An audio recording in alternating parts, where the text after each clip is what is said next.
میرے ساتھ بہت سارے لوگ نا تصویریں کھنچواتے ہیں، حالانکہ میں زیادہ قائل نہیں فوٹو کا، شاید آج تک میں نے ڈیمانڈ نہیں کی کہ میری فوٹو کھینچو، اور ہو سکتا ہے مطلب یہ کوئی کنفرم نہیں، لیکن میری دانش بینش میں ایسا نہیں کہ میں نے کبھی اپنے ہاتھ سے فوٹو بھی کھینچی ہو، مزاج نہیں، طبیعت نہیں، دلچسپی نہیں۔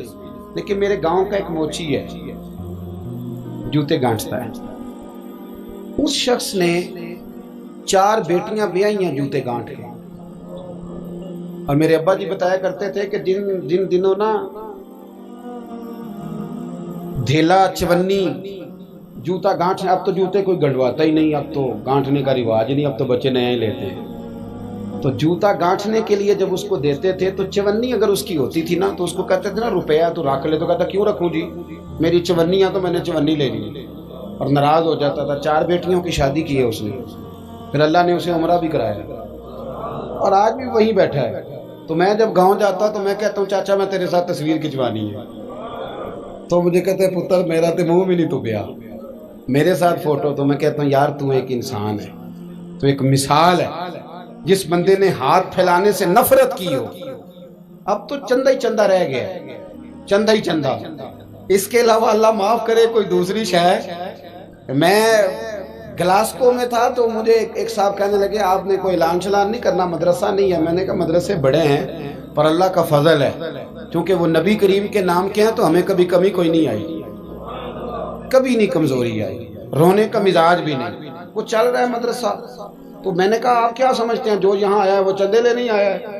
کیا مزاج آپ لوگوں نے بنا لیا، اس سے نکلیں۔ وہ بھی کوئی قومیں ہوتی ہیں جو ہر وقت ہاتھ پھیلا کے رکھتی ہیں۔ قرآن مجید نے صحابہ کی تعریف کی، لا یسألون الناس الحافا، وہ لپٹ لپٹ کر سوال نہیں کرتے۔ یہ صحابہ صفا کی بات کی قرآن پاک نے، لپٹ لپٹ کر سوال، خبردار تھوڑے پہ گزارا کرنا سیکھو، عزت کی زندگی جیو گے۔ اور نوجوان بالخصوص یاد رکھیں، اگر وقار سے جینا ہے، سر اٹھا کے جینا ہے اور مطمئن زندگی گزارنی ہے تو پھر اس بات پہ راضی ہو جاؤ جو اللہ نے ہمیں عطا کیا ہے۔ پھر تیرا 5 مرلے کا مکان، اگر تو نے فراڈ کا مکان خریدا ہے نا 6 کنال کا، تو اس سے تیرا 5 مرلے کا وقار والا گھر بڑا شاندار۔ عزت کے ساتھ اگر جینا چاہتے ہو، حاتم تائی سے کسی نے کہا تھا کبھی تو نے اپنے سے بڑا سخی بھی دیکھا ہے؟ حاتم تائی کا نام ہے نا آج تک سخاوت میں، اپنے سے بڑا سخی بھی دیکھا ہے؟ اس نے کہا دیکھا ہے۔ کون سا؟ کہنے لگا میں نے ایک دفعہ اپنے سارے شہر کی دعوت پکائی تو میں چہرے پہ نقاب اوڑھ کے نکلا کہ پتہ کروں کوئی آدمی رہ تو نہیں گیا۔ تو جب میں جنگل میں گیا تو میں نے ایک بابے کو لکڑیاں کاٹتے دیکھا۔ سب لوگ اس زمانے کے جتنے پڑھے لکھے شعراء ادیب سب میں نے بلائے، بابا لکڑیاں کاٹ رہا تھا، توجہ ہے میری بات پر؟ کہتے میں اس کے قریب گیا، چہرے پہ نقاب تھا، میں نے کہا بابا جی آپ کو نہیں پتا آج حاتم تائی کی دعوت ہے؟ کہنے لگا بیٹے پتہ ہے۔ تو میں نے کہا جانا نہیں؟ تو کہتے بابے نے عجیب جواب دیا، کہنے لگا مجھے نا اپنے ہاتھوں کی کمائی کا چسکا لگ گیا۔ کس کا چسکا؟ ہاں آج کل چسکا یہ ہے کہ کسی کو پارٹی کیسے ڈالنی ہے، کیسے مفت کی روٹی کھانی ہے۔ کس کا چسکا لگ گیا؟ اپنے ہاتھوں کی۔ بولیے۔ میرے نا مدرسے میں ایک لائق بچہ پڑھتا ہے، مالدار گھرانے کا تھا، تو تھوڑی سی نا آپ کو پتہ ہے دوران طالب علمی ہمیں بھی بڑے بہانے آتے تھے، تو یہ چیزیں یاد آتی ہیں، تو تھوڑا آگے پیچھے ہوتا تھا۔ مدرسے میں کام ہو رہا تھا تو میں اس کو کھڑکی میں لے کے کھڑا ہو گیا، میں نے کہا بیٹے ایک چیز تجھے دکھانی ہے، جب تیرے سامنے بھنا ہوا گوشت رکھا جاتا ہے تو نخرے کرتا ہے، ادھر بھی آ ایک نظارہ دیکھ۔ مزدور نہ سویرے 2 روٹیوں کے بیچ اچار رکھ کے لاتا ہے، اور جب وہ دوپہر کو کھانے لگتا ہے نا میرے بھائی، تو وہ اچار اس کی روٹیوں کو بھی لگ جاتا ہے، پونے کو بھی لگ جاتا ہے۔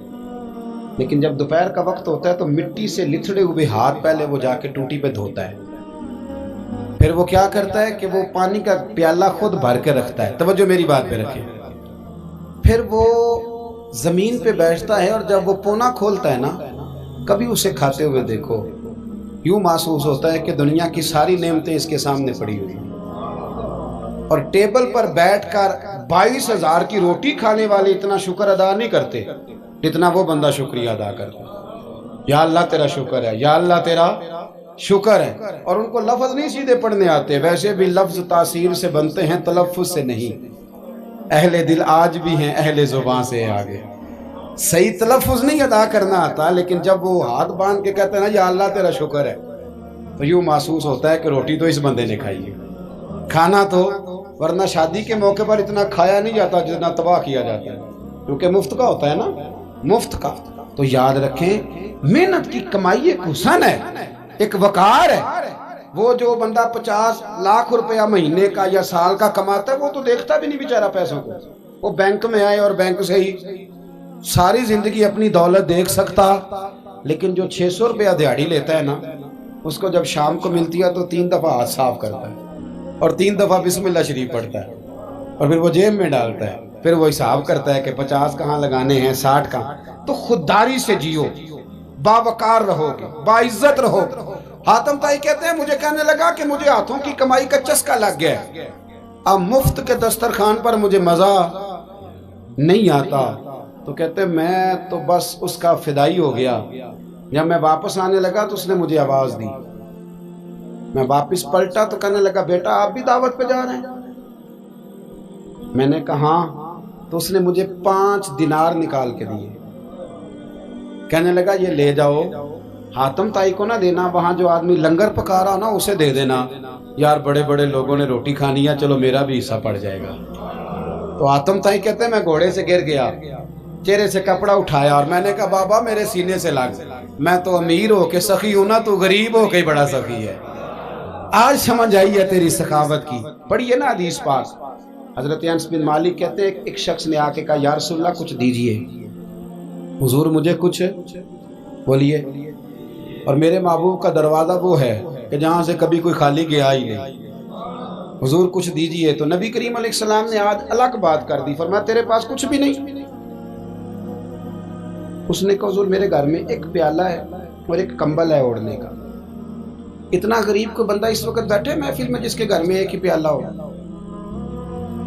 جو چپ ہے ان کے بارے میں کیا نظریہ اختیار کرو.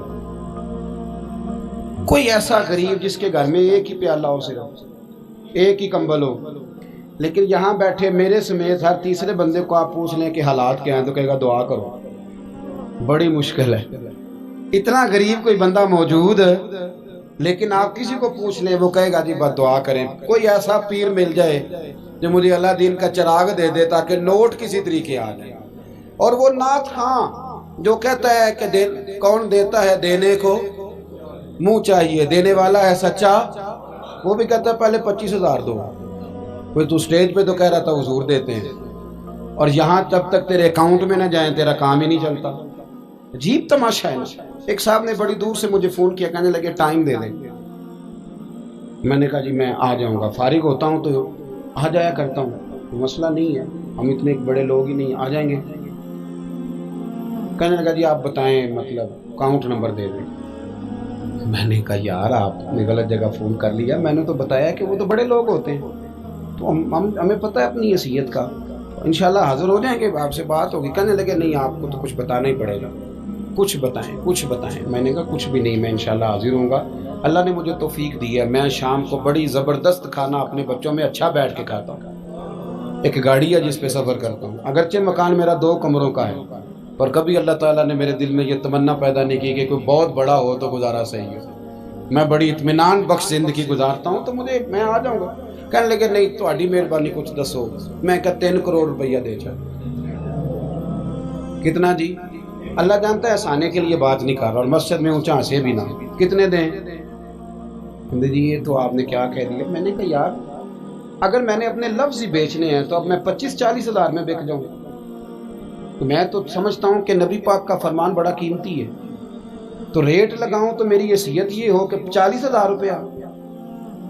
اگر میں نے بکنا ہی ہے تو کوئی ریٹ تو لوں نا. اور ویسے بھی میں تو سمجھتا ہوں کہ میں بڑا انمول ہوں، اس لیے کہ میں رسول اللہ کے دین کا نوکر ہوں. اور یہ غلطی ان کی نہیں جو بیچتے ہیں، غلطی ان کی ہے جو خریدتے ہیں. آپ لوگوں نے مارکیٹیں بنائی ہیں، آپ مارکیٹیں نہ بناتے تو کبھی مارکیٹوں میں اس طرح کی چیزیں بکنے کہ ہم نے ظلم کیا ہے، ہم نے زیادتی کی ہے، ہم نے یہ ماحول بنایا ہے. بہرحال بات دور نہ نکل جائے، واپس آتا ہوں. نبی کریم صلی اللہ علیہ وسلم نے فرمایا تیرے پاس کچھ نہیں، ایک کمبل ہے اور ایک. حضور نے فرمایا لے کے آ. یہ سرکار کا فرمان سیاستہ سے عرض کر رہا ہوں۔ اگرچہ امام جلال الدین سیوطی نے تفسیر در منصور میں تفصیل کے ساتھ اس روایت کو کئی طرق سے بیان کہا، ایک کمبل، یارو سوچو ایک کمبل جس بندے کے پاس ہو، ایک پیالہ، اس سے بھی کوئی غریب ہوگا۔ حضور نے منگا لیا اور بولی لگا دی، کون خریدے گا؟ ایک شخص نے کہا 1 دینار، ایک نے کہا 2، حضور نے 2 دینار میں بیچ دیا۔ وہ بولا نہیں کہ حضور 2 ہی تو چیزیں تھی، وہ بھی بیچ دی آپ نے۔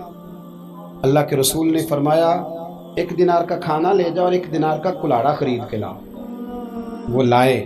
حضرت انس کہتے ہیں بندہ بڑے نصیبوں والا تھا، وہ جب کلاڑا خرید کے لایا تو اس میں دستہ میرے نبی نے دستے مبارک سے لگایا، حضور نے دستہ لگایا اور فرمایا یہ لے جنگل میں جا۔ مسلمانوں، یہ میرے رسول اللہ کی تعلیم ہے۔ نوجوانوں غور کرو، اگر معاشرے کو سنوارنا ہے تو اس چیز پر محنت کرو۔ فرمایا یہ کلاڑا پکڑ، رسی پکڑ، جنگل میں جا، لکڑیاں کاٹ کے لا، کھا بھی اور کھلا بھی، پہن بھی اور پہنا بھی، جا۔ حضور نے فرمایا 15 دن مجھے نظر نہ آنا، جا کام کر، جا کے محنت کرنا اہل اسلام کا شیوا ہے۔ آج پوری دنیا میں ہمارا کشکول مشہور ہے، دھوکہ معروف ہے۔ لوگ کہتے ہیں کہ انہوں نے ایسے ایسے، ہم نے طریقے غیروں سے پیسے نکالنے کے اختیار کیے، ایسے ایسے طریقے کہ کبھی سنے تو شرم سے سر جھک جاتا ہے۔ یہ معیار ہوتا ہے اعلیٰ قوموں کا کہ وہ چندوں پہ زندگی گزاریں، وہ مانگ کر کے کھائیں، یہ معیار ہوتا ہے۔ کسی کونے پہ بریک لگتی ہے تو آپ دیکھیں مانگنے والے کتنے زور و شور سے آتے ہیں۔ خدا را محنت کی عادت۔ وہ صحابی چلے گئے، 15 دن کے بعد آئے۔ یہ لفظ امام سیوطی نے لکھے، 15 دنوں کے بعد آئے تو حضور نے فرمایا تیرا حال کیا ہے؟ حضرت انس کہتے ہیں مجھے بھی تجسس تھا کہ پتہ تو چلے۔ تو وہ مسکرائے، عرض کرنے لگے یا رسول اللہ پہلے 1 پیالہ تھا، اب سارے گھر کے برتن بن گئے۔ یا رسول اللہ برکت آپ کی ہے، پہلے 1 کمبل تھا، اب سارے گھر کے بستر بن گئے۔ اور امام سیوطی کہتے ہیں انہوں نے جیب میں ہاتھ ڈالا تو 10 دینار نکالے، عرض کی حضور رکھ لے، میں اصحاب صفا کے لنگر میں حصہ ڈالنے آیا ہوں، یہ قبول کر لے مجھ سے۔ مہربانی فرمائیں، مہربانی، خودداری سے جیے اور تھوڑے پہ گزارا کریں۔